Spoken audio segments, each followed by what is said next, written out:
Today I'm going to show you how to build the best program to develop your abs.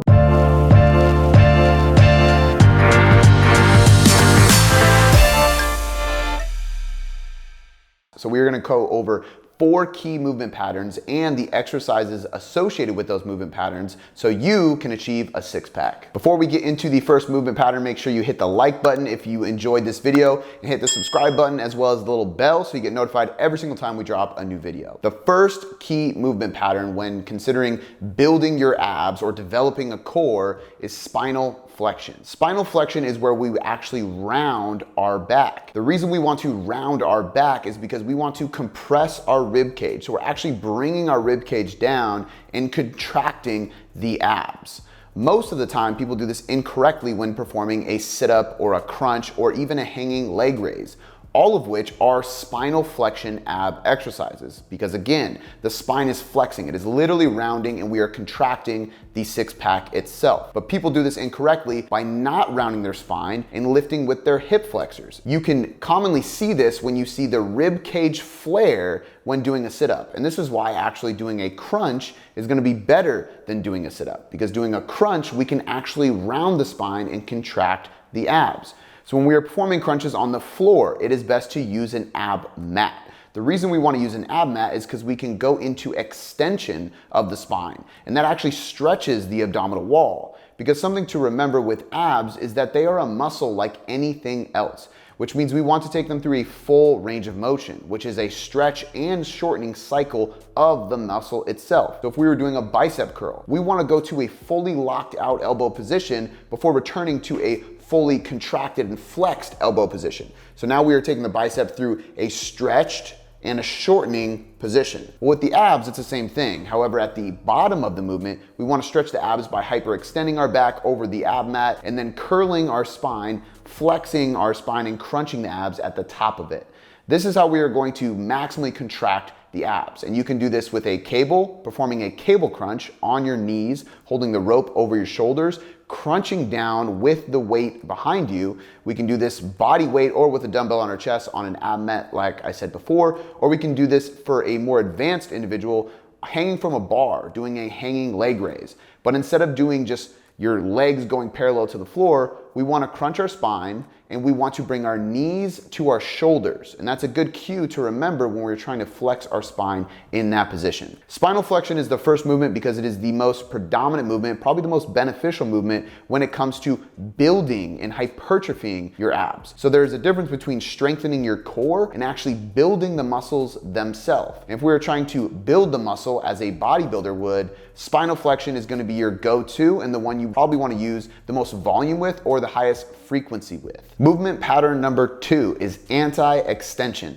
This is a very common one, and it is a plank. There are many forms of anti-extension exercises, but the plank is a very good choice to use for this video because we can explain it really well. However, the ab wheel rollout is probably my personal favorite because it takes you through a dynamic range of motion while performing anti-extension. All anti-extension means is that we are avoiding extension of the spine. And a lot of times we actually want to lean on anti-movements to build our core more than movement. So although extension-based movements can be helpful, especially for our spinal erectors, if we have a weak lower back or a weak core, truly building your core is going to be based on resistance-based movements, which is why weighted crunches work well. Just like weighted planks work well and ab wheels work well because we are going through a movement while avoiding extension of the spine.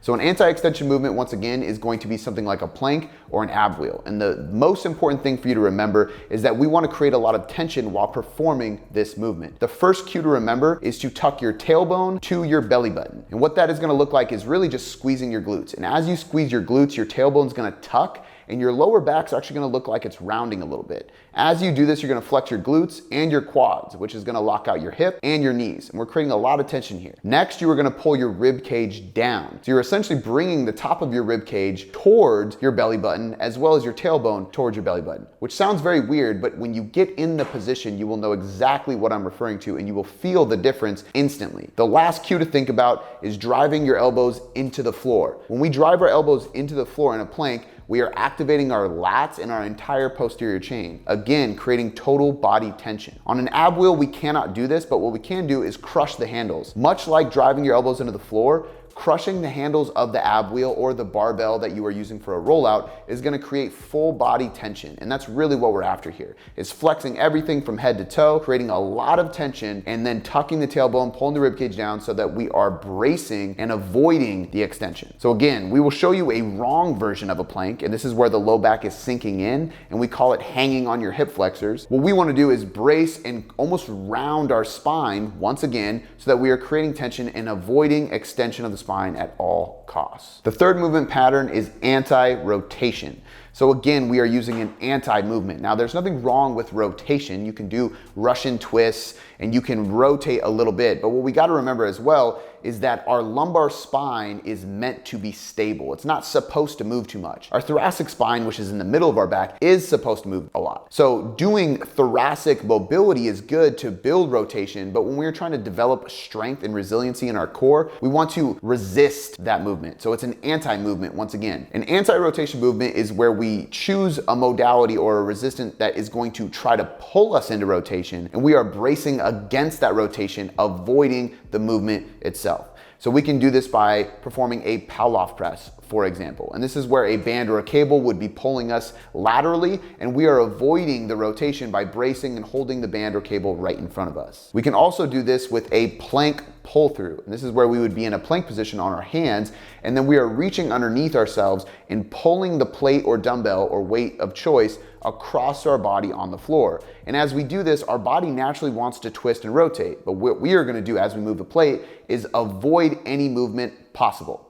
Last but not least, you could do a bus driver. A bus driver is using a landmine and some handles, and you are rotating the landmine with your upper body and your shoulders primarily, but avoiding rotating at the core or your trunk, which is everything below your sternum and above your hip. And if we can brace by squeezing our glutes, pulling our ribcage down again, and keeping a tight core, and just move the body part associated with moving the load, we're going to be able to perform anti-rotation in a very functional way, and it's gonna build a lot of resiliency in your core. The fourth movement pattern is heavy bracing, which is not really a movement pattern, it's more of a type of contraction or a type of loading. And this is the most simple: lift heavy shit. So if we want to be more specific, what we can talk about is front loaded or carries, right? So front loaded would be any type of front squat. This could be a sandbag squat, a Zercher squat, a front squat. We see a lot of Olympic lifters who have shredded cores, really shredded bodies. And part of the reason is because they're doing exercises that require them to brace their core isometrically for extended periods of time. So example is a front squat. If we are doing a front squat, we are pulling our ribcage down, bracing our core. If we don't, we are going to drop the barbell, and we have to continually hold that braced position the entire duration of the squat. Another easy and safe example is a heavy loaded carry. You can do front carries, half rack carries, farmer's carries, any kind of carry you want. But typically we're performing these as a farmer's walk. Grab heavy kettlebells or dumbbells or even a trap bar, pull your ribcage down, pull your shoulders back, create a braced position with your entire trunk and torso, and then just walk slowly, controlling yourself.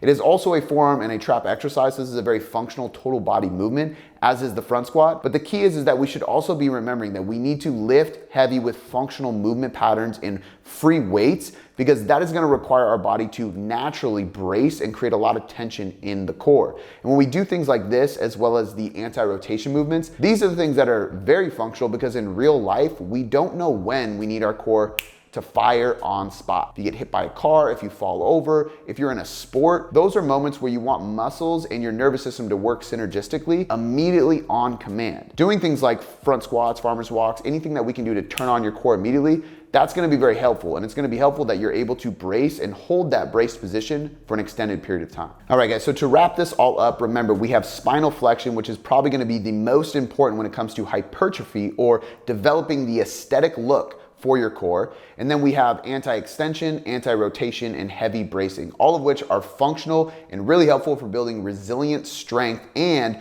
being able to fire your core on command. My suggestion for programming this for you is to spread these out throughout the week. Pick one per day or pick one every other day, or create a circuit of all of them. Do a spinal flexion movement, an anti-extension movement, anti-rotation, and then a heavy carry. Do 2 to 3 rounds and superset them in a circuit fashion. Perform that 2 to 3 times a week. If you are more focused on hypertrophy and the aesthetic look of your core, then you would want to pick 1 or 2 and do them more frequently, because your core can be hit quite often without causing any negative recovery issues. So I usually recommend when people really want to build their abs is to do it almost every session, if not every other session, because it allows us to get a lot of volume and a lot of frequency and just kind of touch the abs every so often to keep stimulating them to grow. Because once again, you do have to get lean because yes, abs are made in the kitchen, but they are built in the gym. So you have to literally build the muscle underneath the layer of fat for them to be impressive by the time you lose the fat. So don't skip out on ab training because you think it's all diet, because it's not. All right, guys, I hope this video helped you. If I left any exercise out or you just have a favorite ab exercise that you'd love to share, drop it in the comments because I'm always looking for new ones to create videos about or add into mine or my clients' training. As always, like the video, make sure you subscribe to the channel and hit the little bell so you can get notified every single time we drop a new video. I'll catch you next time.